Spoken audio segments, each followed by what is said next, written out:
You're back in business with me, Sunanda Jayaseelan. Here's a Bloomberg TV exclusive. Tom Albanese, the Chief Executive Officer of Vedanta Resources, feels the transparency brought about by the e-auction of coal blocks will inspire more companies to invest in India's mineral space. Albanese has also welcomed the government's move to remove uncertainty surrounding the NELP regime as well as oil and gas exploration. Here's more.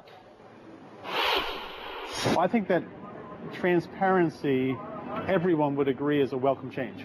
And so I think that the auctioning process, creating that transparency, is certainly the step in the direction that industry would be looking forward to make the kinds of investments that need to be made. And again, I think you'll see exploration is generally a smaller stage, earlier investment, but it's very high risk. I mean, typically in exploration, only 1 in 100 chance for success. So like pharmaceuticals, you only invest a little bit at the front end. Right. And this would be, I think, gives certainly us the encouragement to do that, but I certainly want to see how those ordinances play out, how the auctions play out over the coming months and the coming year.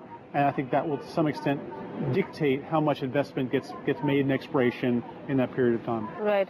Let's talk a little bit about oil and gas exploration in India. Of course, NELP has not been, that exciting in the last few years. The government is promising that this time around it will be a little different. What are your views as far as oil and gas exploration in India goes?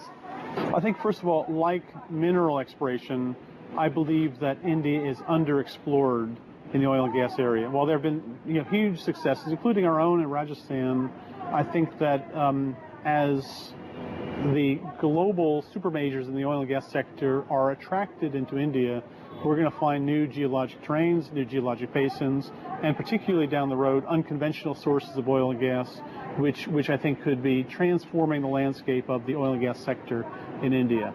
I think that we've seen with NELP, we've seen some of the uncertainties around what will be the tenure, what are the terms of the licenses, are probably to some extent creating impediments in that path. And certainly from our perspective, we're welcoming the actions the government's taking to remove those uncertainties, to provide clarity of tenure, clarity of what are the rules for the investment. And then I think you'll see the money coming in. Of course, the backdrop on a global basis right now is you have lower oil and gas prices. Absolutely. So you see basically what's going to happen is there's less money flowing into the oil and gas sector. As a matter of fact, it's retreating. Capital is retreating from the oil and gas sector. Right.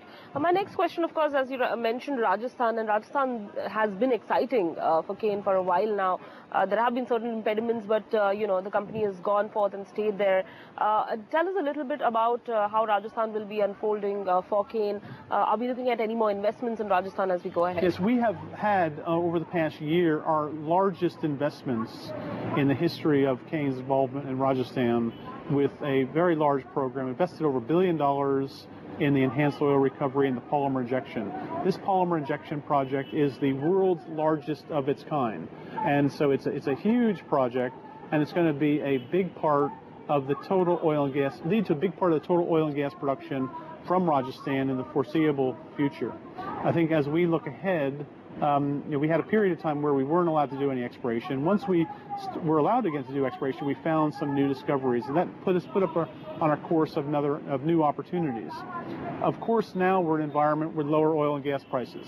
So we, like every oil and gas company in the world, have to make sure that we have we have basically spending according to our means. Right. We're cutting according to our cloth, and so we will spend less at $50 oil than we would have at $100 oil. And every single oil and gas company in the world will tell you exactly that same thing. So we're prioritizing to the oil and gas opportunities that make sense in the current market environment. Right. Very quickly, your chairman had said that you're looking to merge companies. It's on the drawing board at this point in time. Cain, Hindustan Zinc, Sesa Sterlite. Where does that plan stand at this point in time? Just exploratory. Still exploratory. What about Balco? Have you applied, and for Hindustan Zinc, have you applied to the government to sort of get their permissions in case, you're looking at merging? Well, these the companies? government this year, during the past fiscal year, right, had done its valuations. So again, I think the government has an intent to disinvest their interest, but everything else exploratory.